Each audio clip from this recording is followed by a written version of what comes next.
Hi friends, welcome to ദാക്കീസ് nest. ഇന്ന് ഞാൻ ഉണ്ടാക്കുന്നത് ഗോബി മഞ്ചൂരിയൻ ആണ്. റെസ്റ്റോറൻറ്റിൽ നിന്നൊക്കെ കിട്ടുന്ന വളരെ ടേസ്റ്റി ആയിട്ടുള്ള ഗോബി മഞ്ചൂരിയൻ നമുക്ക് വീട്ടിൽ ഈസി ആയിട്ട് തയ്യാറാക്കാൻ പറ്റും.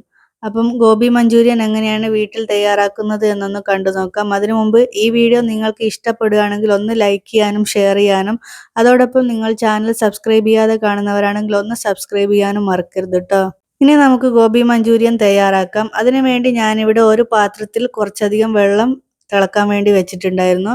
വെള്ളം തിളച്ച് വന്നപ്പോൾ അതിലേക്ക് ഒരു കോളിഫ്ലവറിന്റെ ഇതളുകൾ അടർത്തി നല്ലോണം വാഷ് ചെയ്ത ശേഷം ഈ തിളച്ച വെള്ളത്തിലേക്ക് ഇട്ട് കൊടുക്കാം. ഇനി 2-3 മിനിറ്റ് ഈ കോളിഫ്ലവർ തിളച്ച വെള്ളത്തിൽ ഇട്ട് കുക്ക് ചെയ്തെടുത്ത ശേഷം കോളിഫ്ലവർ വെള്ളത്തിൽ നിന്നും കോരി മാറ്റാം. ഇനി കോളിഫ്ലവർ മുക്കി പൊരിക്കാൻ വേണ്ടി നമുക്കൊരു മാവ് തയ്യാറാക്കണം. അതിനു വേണ്ടി ഞാനിവിടെ 1/2 കപ്പ് കോൺഫ്ലവറും 1/4 കപ്പ് മൈദമാവും 1 ടേബിൾ സ്പൂൺ അരിപ്പൊടിയും ആവശ്യത്തിന് ഉപ്പും 1 ടീസ്പൂൺ മുളക് പൊടിയും 1 ടീസ്പൂൺ സോയാ സോസും കൂടി ചേർത്ത് നല്ലോണം മിക്സ് ചെയ്ത് കൊടുക്കുന്നുണ്ട്. ഇനി ഇതിലേക്ക് അല്പമായി വെള്ളം ചേർത്ത് കൊടുത്ത് നല്ലോണം മിക്സ് ചെയ്തെടുക്കാം. വെള്ളം കുറച്ചായിട്ട് വേണം ചേർത്ത് കൊടുക്കാൻ, ഇല്ലെങ്കിൽ നമ്മുടെ മാവ് ലൂസായി പോയാൽ നമുക്ക് കോളിഫ്ലവർ മുക്കി പൊരിക്കുമ്പോൾ മാവ് നല്ലോണം കോളിഫ്ലവറിൽ കോട്ടായി വരില്ല. ഈ ഒരു പാകത്തിന് വേണം മാവ് തയ്യാറാക്കാൻ. ഇനി നമുക്കൊരു പാൻ അടുപ്പിൽ വെച്ച് അതിലേക്ക് ഒരു 5 ടേബിൾ സ്പൂൺ ഓയിൽ ചേർത്ത് നമുക്ക് ഈ കോളിഫ്ലവർ മാവിൽ മുക്കി ഒന്ന് പൊരിച്ചെടുക്കാം. തിരിച്ചും മറിച്ചും ഇട്ട് 2 വശവും നല്ലോണം ഒന്ന് പൊരിഞ്ഞു വന്നതിന് ശേഷം നമുക്ക് ഈ എണ്ണയിൽ നിന്നും കോളിഫ്ലവർ കോരി മാറ്റാം.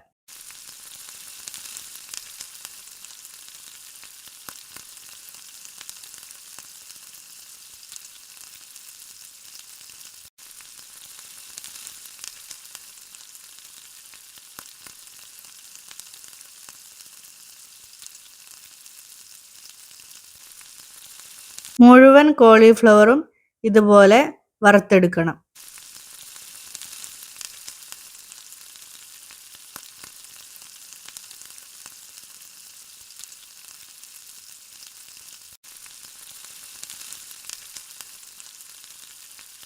ഞാനിവിടെ മുഴുവൻ കോളിഫ്ലവറും വറുത്തെടുത്തിട്ടുണ്ട്.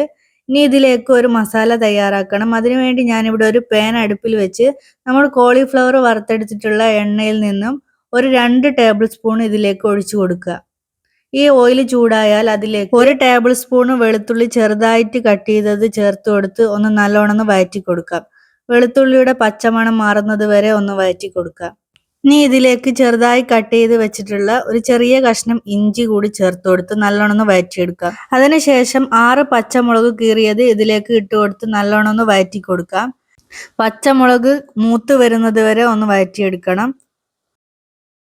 ഇനി ഇതിലേക്ക് 2 മീഡിയം സൈസ് സവാള ചെറുതായിട്ട് അരിഞ്ഞത് ചേർത്ത് കൊടുത്ത് നല്ലോണം വഴറ്റിയെടുക്കാം. സവാള നല്ലോണം സോഫ്റ്റായി വരുന്നത് വരെ ഒന്ന് വഴറ്റി കൊടുക്കുക. ഇനി ഇതിലേക്ക് ഒരു ക്യാപ്സിക്കത്തിന്റെ പകുതി കട്ട് ചെയ്ത് ചേർത്ത് കൊടുത്ത് നല്ലോണം വഴറ്റിയെടുക്കാം. ഇതൊന്ന് വഴന്ന് വരുമ്പോൾ ഇതിലേക്ക് 1 ടേബിൾ സ്പൂൺ ചില്ലി സോസും 1 ടീസ്പൂൺ സോയാ സോസും 2 ടേബിൾ സ്പൂൺ ടൊമാറ്റോ കെച്ചപ്പ് കൂടി ചേർത്ത് നല്ലോണം മിക്സ് ചെയ്തെടുക്കാം.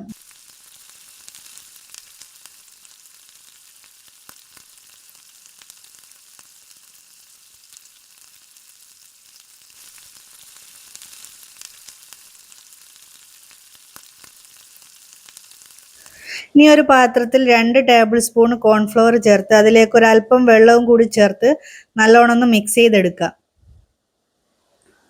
ഒട്ടും കട്ടകളില്ലാതെ വേണം ഇത് മിക്സ് ചെയ്തെടുക്കാൻ.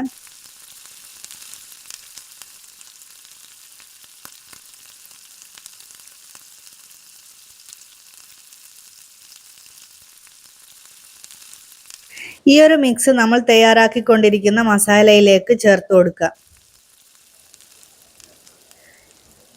ഇനി ഇത് ലോ ഫ്ലെയിമിൽ വെച്ച് നല്ലോണം മിക്സ് ചെയ്ത് കുറുക്കിയെടുക്കാം. കോൺഫ്ലവർ ചേർത്തത് കൊണ്ട് തന്നെ ഇത് പെട്ടെന്ന് കട്ട പിടിക്കും. അതുകൊണ്ട് ലോ ഫ്ലെയിമിൽ വെച്ചിട്ട് വേണം ഇത് കുക്ക് ചെയ്തെടുക്കാൻ. ഇനി ഇതിലേക്ക് 1 ടീസ്പൂൺ കുരുമുളക് പൊടി ചേർത്ത് നല്ലോണം വഴറ്റിയെടുക്കാം. കുരുമുളകിന്റെ ആ ഒരു കുത്തുന്ന മണം പോകുന്നത് വരെ ഒന്ന് വഴറ്റിയെടുക്കണം. ഇനി ഞാനിവിടെ ഒരു പിഞ്ച് റെഡ് ഫുഡ് കളർ ചേർത്ത് കൊടുക്കുന്നുണ്ട്. ഇത് ചേർക്കണമെന്ന് ഒരാവശ്യവും ഇല്ല. ഞാനിപ്പോൾ ഇവിടെ വീഡിയോക്ക് വേണ്ടി തയ്യാറാക്കുന്നത് കൊണ്ടാണ് ഫുഡ് കളർ ചേർത്ത് കൊടുക്കുന്നത്. കളർ ചേർത്ത് നല്ലോണം ഒന്ന് മിക്സ് ചെയ്ത ശേഷം നമ്മൾ വറുത്ത് വെച്ചിട്ടുള്ള കോളിഫ്ലവർ ഇതിലേക്ക് ചേർത്ത് ഒന്ന് കുക്ക് ചെയ്തെടുക്കാം. ഒരു 2 മിനിറ്റ് ഇങ്ങനെ കുക്ക് ചെയ്തെടുത്താൽ മതിയാവും. ഇപ്പം വളരെ ടേസ്റ്റി ആയിട്ടുള്ള ഗോബി മഞ്ചൂരിയൻ ഇവിടെ റെഡി ആയിട്ടുണ്ട്. ഇനി നമുക്കിത് ഫ്ലെയിം ഓഫ് ചെയ്ത് സെർവിങ് പ്ലേറ്റിലേക്ക് മാറ്റി കൊടുക്കാം. അപ്പം ഇതുപോലെ ഗോബി മഞ്ചൂരിയൻ തയ്യാറാക്കി നോക്കാത്തവർ തീർച്ചയായിട്ടും തയ്യാറാക്കി നോക്കണം കേട്ടോ. റെസ്റ്റോറൻറ്റിൽ നിന്നൊക്കെ കിട്ടുന്ന ഗോബി മഞ്ചൂരിയൻ്റെ സെയിം ടേസ്റ്റിലുള്ളൊരു റെസിപ്പിയാണിത്. ഈ റെസിപ്പി ഒന്ന് ട്രൈ ചെയ്ത് നോക്കിയിട്ട് അതിൻ്റെ അഭിപ്രായം ഒന്ന് അറിയിക്കണേ. അതോടൊപ്പം ഈ വീഡിയോ ലൈക്ക് ചെയ്യാനും ഷെയർ ചെയ്യാനും ചാനൽ ഒന്ന് സബ്സ്ക്രൈബ് ചെയ്യാനും മറക്കരുത് കേട്ടോ. മറ്റൊരു വെറൈറ്റി റെസിപ്പിയുമായിട്ട് വീണ്ടും കാണാം. അതുവരേക്കും താങ്ക് യു.